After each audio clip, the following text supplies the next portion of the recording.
রুনু সাধারণ একজন গৃহবধূর কাল্পনিক চরিত্র, কারো বাস্তবতার সাথে মিলে গেলে দুঃখিত।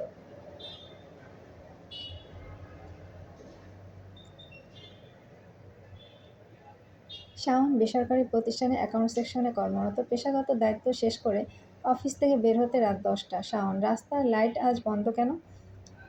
একটু সামনে আগালেই অটো পাওয়া যাবে। পাশে 4-5 জন পুরুষ এবং একজন বোরকা পরা নারী দাঁড়িয়ে আছে।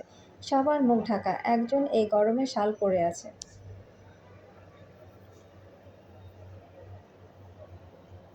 শাওনকে উদ্দেশ্য করে বলছে নারী, আমি রুনু, বাসায় যাও।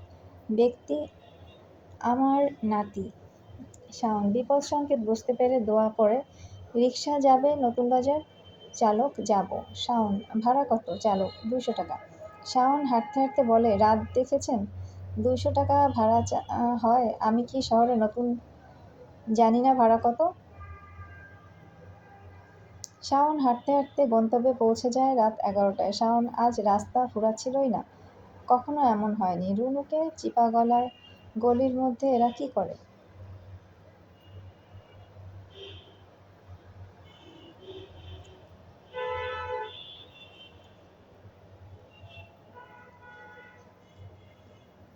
ছুটির দিন, কাকা কাকি জুই এসেছে, তাদের সুখের সংসার। বাবা গান শুনছেন। তোমার আমার জীবন 2 দিনের নয়, কে আপন কে পর।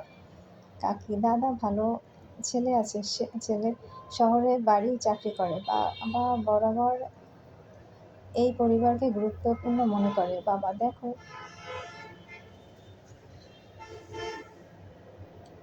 কামরুন্নেসা, আমরা একদিন বাসায় চলো, দেখে আসি। না হোক না হোক, পাত্র দেখার ব্যাপারে তাদের আগ্রহের কমতি নেই। শেষ মুহূর্তে এসে তারা স্লিপ কেটে যায়। এভাবেই কাটছে সময়। শাওন, অবশ্যই একজন মানুষ পাশে থাকতে চাই, কিন্তু অপরিচিত মানুষ নিয়ে আতঙ্কের কমতি নেই। প্রায় শাওন ভাবে, আচ্ছা রুনুকে এত রাতে বোরকা পরে একজন মহিলা কেন কাঁদছিল? রফিক কাকাকে নামে কাউকে চিনি না, তাহলে কে বারবার বাসার আশেপাশে থেকে নখ দেয়? অন্যদিকে কামরুন্নেসা আজ ঢাকা যাচ্ছে, বাকি জীবন ভালোবাসার মানুষ টিপু ভাইয়ের সাথে কাটিয়ে দেবে।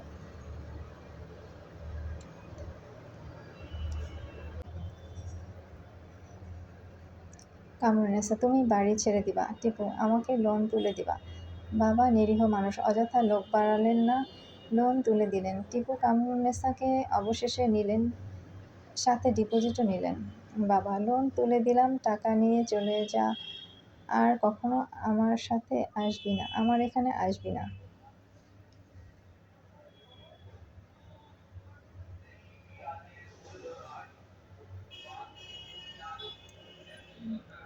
যাইনি সেখানে, আমার যাওয়ার প্রশ্ন আসে না। শাওন কণ্ঠ চেনা আর জন্য দিনের পর দিন অপেক্ষা করছে। অবশেষে বুঝতে পারে টিটু তার পুরনো বাড়িওয়ালা। নারী কণ্ঠ চেনার জন্য আরও কিছুদিন অপেক্ষা করতে হলো। অবশেষে বোঝা যায় কাকি আর জুই তাদের ভাড়া করা গুন্ডা লাগিয়ে দিয়েছে।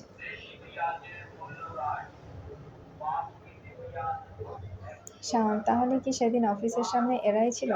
শাওনের প্রশ্নের উত্তর মিলে যায়, হ্যাঁ। কাকি, যাকে যথেষ্ট সম্মান দিয়েছে, সেও পিছন থেকে এসব করছে।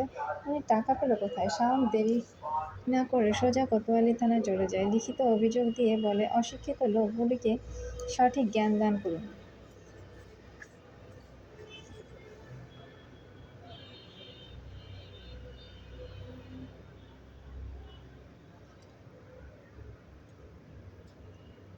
যারা জমি দাবি করে তারা যদি ওয়ারিশ হয়ে থাকে, নামজারি করে নিবে। আমি তাদের মুখে জমি তুলে খাওয়াবো না। পুলিশ, আমরা তদন্ত করে দেখব। থানা জিডি করা আছে। সন্দেহভাজন 2টি পরিবারকে জিজ্ঞাসাবাদ করা হয়েছে। লোমহর্ষক পরিকল্পনা থেকে শাওনের মাকে খুন করা হয়েছে।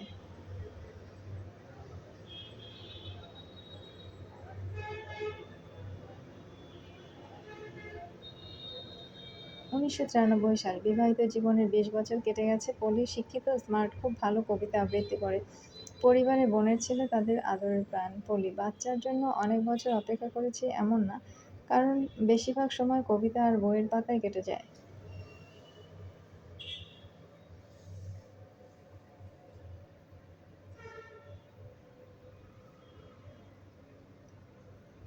ডাক্তার, আপনাকে এবার বাচ্চার জন্য প্রস্তুত হতে হবে। এমনিতেই দেরি করে এসেছেন। পলি বুঝতে পারিনি। ডাক্তার, সমস্যা নেই, নির্দিষ্ট দিনে চলে আসবেন। পলি, ইনশাল্লাহ। নির্দিষ্ট দিনে পলি সন্তানের জন্ম হলো। সব কিছু ঠিক ছিল, কিন্তু দুপুরের দিকে কেবিনে পলির নিথর দেহ খুঁজে পাওয়া গেল।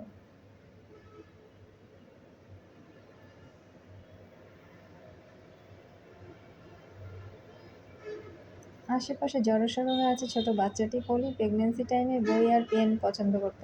একপাশে সেগুলো রয়ে গেছে। হাসপাতালে হইচই পড়ে গেছে। পলির স্বামী আতঙ্কিত। রুম সার্চ করে প্যাথেটিন ইঞ্জেকশন পাওয়া যায়। পলির হাতে লেখা ছিল রুম।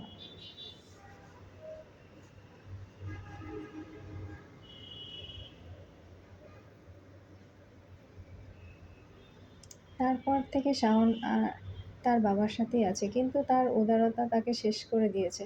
বাড়ি থেকে এসেছিল কামরুন্নেসার পাল্লায় পড়ে। সেই ভুলের কারণে আজ আবার শাওন থানায়।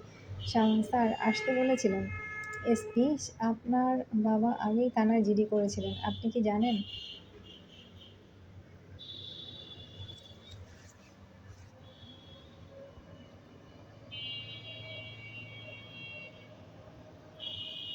শাওন, না স্যার, কোনো সমস্যা না নিয়ে এসেছিলেন। কোন সমস্যা নিয়ে এসেছিলেন? এসপি জিডির অভিযোগ করেছিলেন তাকে দিয়ে জোর করে বাড়ি দলিল লিখিয়ে লোন নিয়েছিল তার ভাতিজা। এখানে রুনু, কামরুন্নেসা এবং তার পরিবার জড়িত অভিযোগ করেছেন। শাওন স্যার, 22শে এপ্রিল আমার বাবাকে বান মারা হয়েছিল।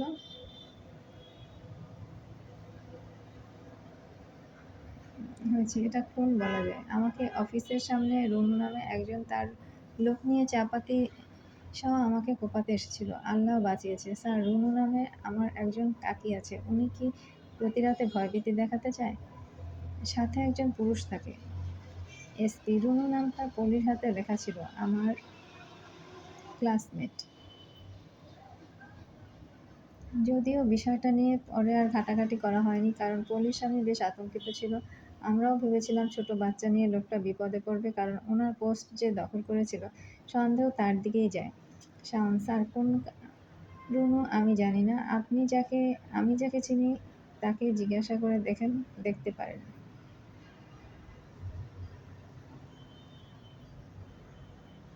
রুনুকে থানায় ধরে আনা হয়েছে। প্রশ্ন যা করব সঠিক উত্তর না দিলে কিভাবে উত্তর বের করতে হয় আমার জানা আছে। রুনু চিৎকার করে বলে, আমাকে আপনি চেনেন? বিসিএস ক্যাডার আমার ঘরে আছে। এসপি, এজন্য এখন আমাকে ইঁদুরের গর্তে ঢুকতে হবে। চাপাতি নিয়ে কোপাতে গিয়েছিলি কেন?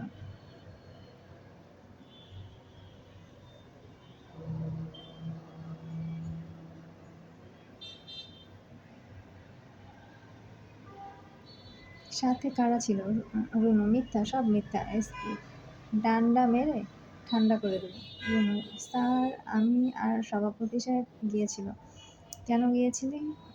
রুনু, উপরের নির্দেশ, কোপাতে পারলে এলাকা ছেড়ে ঢাকা যাবে, কাজ করবে। আচ্ছা, এই কেস।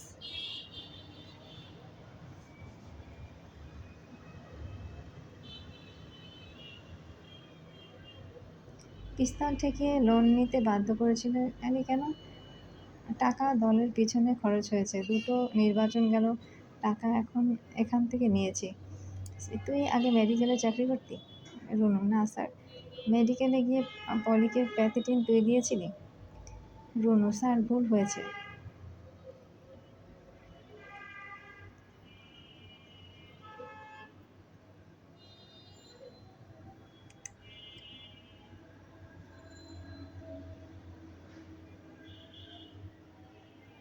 মানুষ মরে বলিস ভুল হয়েছে? মানবতা কোথায় গিয়ে ঠেকেছে? শাওনকে চিনিস? আমার চেয়ারে তার বসার কথা ছিল, কিন্তু তোদের মতো শকুনরা জানে এই চেয়ারে বসলে কি হবে, এই জন্য সে এখন ক্ষুদ্র ব্যবসায়ী। রুনুকে জিজ্ঞাসাবাদ করে ছেড়ে দেওয়া হয়।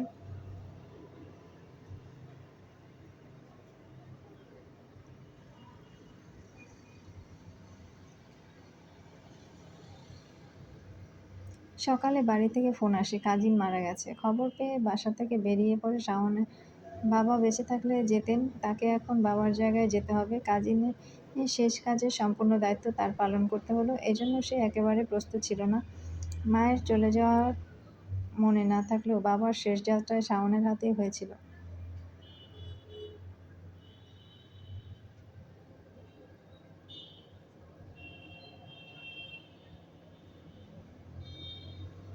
সেদিন বাসায় আসারও অভিযোগ করেছিল, জানালে না। শাওন বলেছিল জানানোর মতো সম্পর্ক নেই। সেতুর সাথে তাকে ভালো মানিয়েছে। ভালো হয়েছে আমার উপস্থিতিতে তার সঙ্গী দেখে যেতে পেরেছি। বাবা মা চলে গেলে বলা যায় না আমিও কখন ওই ক্ষতির মুখোমুখি হয়ে যাই।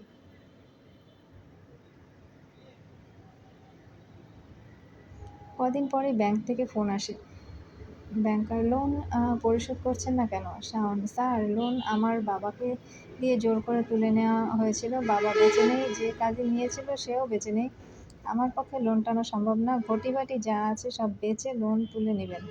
আপনাদেরকে পরিশোধ করার হলে কিছু থাকলে আমাকে দিয়েন। না থাকলে দাবি নেই। শাওনের তথ্যের সত্যতা যাচাই করা হলো। সম্পদের বাকি অংশ বিক্রি করে লোন পরিশোধ করা হলো।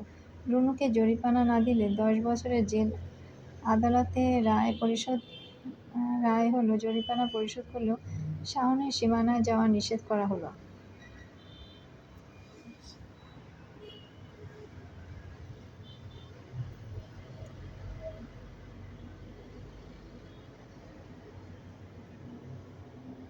আজকাল আর বাশারের সাথে দেখা হয় না। প্রয়োজন আছে বলেও মনে হয় না।